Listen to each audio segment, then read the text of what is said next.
Thank you so much. I want to begin with some words in Cantonese, but I hope that the spirit of these words will speak for all the peoples across China who are suffering under the Chinese Communist Party regime, for the Uyghurs, for Tibetans, and for everybody persecuted by this regime. I want to begin by saying, Guang Fok Hong Kong! Guang Fok Hong Kong! Guang Fok Hong Kong!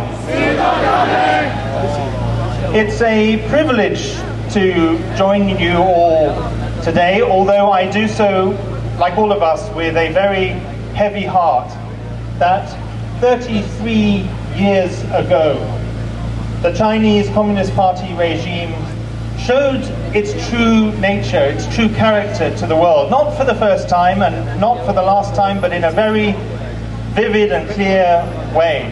A regime that turns its guns on its own people and sends its tanks in against its own people and kills at least 10,000 people, as it did on the 4th of June 1989 in the Tiananmen Square massacre, is never a regime that deserves our respect or legitimacy.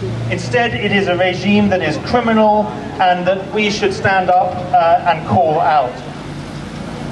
The Tiananmen Square massacre, which of course took place not only in the square itself, but in streets around Beijing and cities across China, shows that this is a regime that has no respect at all for human liberty, human life, or human dignity. And that is the case today, just as it was then.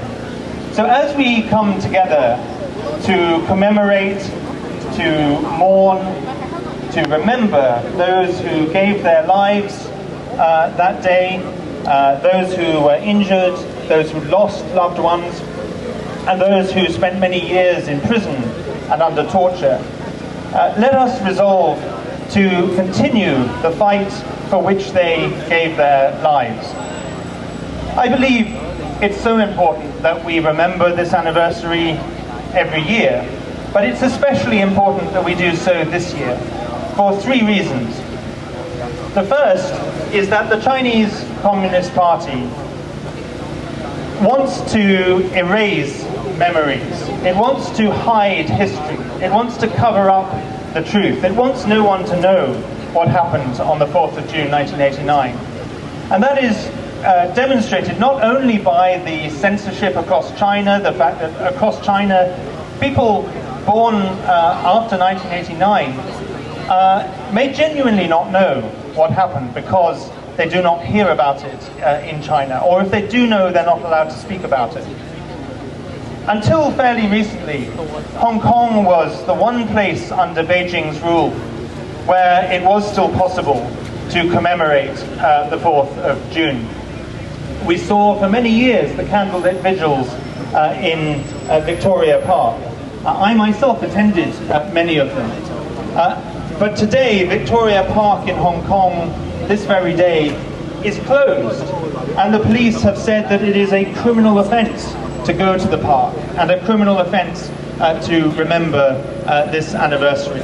And that is therefore all the more reason why we need to be doing what we're doing here today in front of the CCP's embassy. I don't call it the Chinese embassy because it's not the embassy for the people of China. It's the embassy for the dictatorship that has ruled China brutally for more than 70 years. And it's right that we should gather here, as we did earlier today, outside Downing Street, and just now I came from Piccadilly Circus. So across London there have been 3 rallies to commemorate this anniversary, and I think that is so important. We must not allow the regime to erase history, and indeed history itself keeps a record, and so the crimes of the 4th of June will never be forgotten despite the regime's best efforts.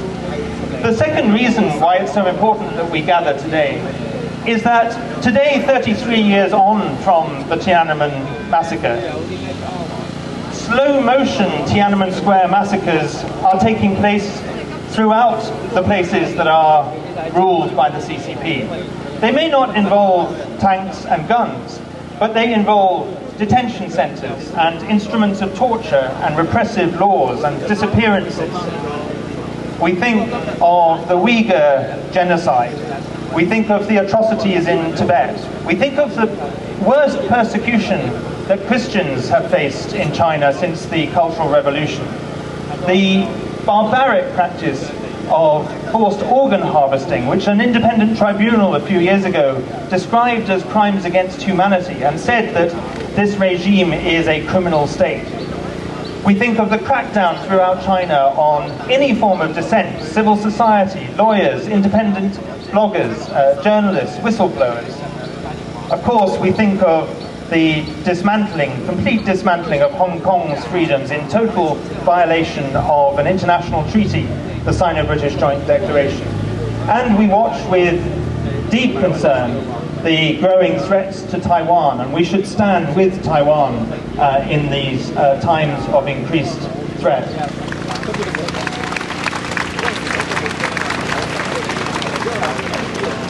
And thirdly, there is a third reason why today is so important. And that is that this regime is not only repressive against people within its own borders, it is increasingly threatening freedom itself and our own freedoms well beyond its borders. I myself have had a very small taste of it, and nothing I've experienced compares remotely with what many of you have experienced and people in Hong Kong and across China and in East Turkestan and Tibet face. But nevertheless, I've had some experience, and I can see the lengths to which this regime, represented in the building behind us, seeks to go in order to silence critics and opposition and dissent around the world. And we must not allow that to happen.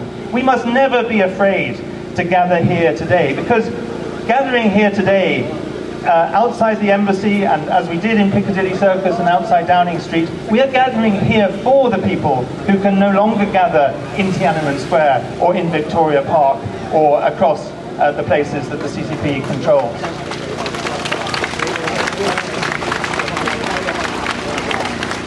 And I should say, just before I conclude, to Hong Kongers especially, but for all of us, I brought my yellow umbrella here today.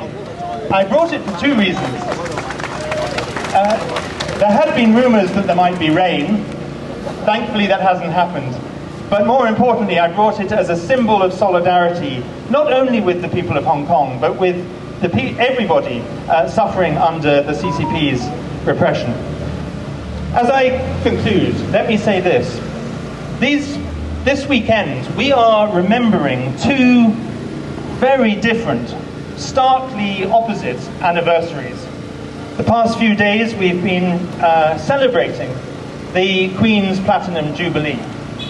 And I think we can all agree, whatever our political views or our views on the monarchy, I think we can all agree that the past few days in that celebration have genuinely been a celebration of values of public service, of devotion to a country and a people, of love and compassion. And we've seen that in the atmosphere among the crowds and gatherings over the last few days. But this anniversary that we are commemorating right now is the exact opposite. It's an anniversary where we mourn bloodshed and terror, but also we celebrate the courage and the inspiring devotion of the brave people who gave their lives that day. But we contrast the styles of leadership. The Queen has celebrated 70 years. The CCP has been in power for more than 70 years. But the CCP, in direct opposite of what we've just been celebrating the last few days, the CCP represents a hatred of freedom, a threat to life, an assault on human dignity, and a repression that all of us should continue to fight. So let us every year and every day between each year remember the Tiananmen Square massacre, remember June the 4th. Let us come here every year on June the 4th for as long as this regime is in power, and let us never ever give up. We owe it to the people who gave their lives in 1989, we must continue the fight for which they gave their lives. So let us fight for freedom, stand with Hong Kong, stand with the Uyghurs, stand with Tibet, and stand with everybody in China who opposes this brutal criminal regime. And I end, as I started, with these words: Guang Fu Hong Kong! Guang Fu Hong Kong! Guang Fu Hong Kong!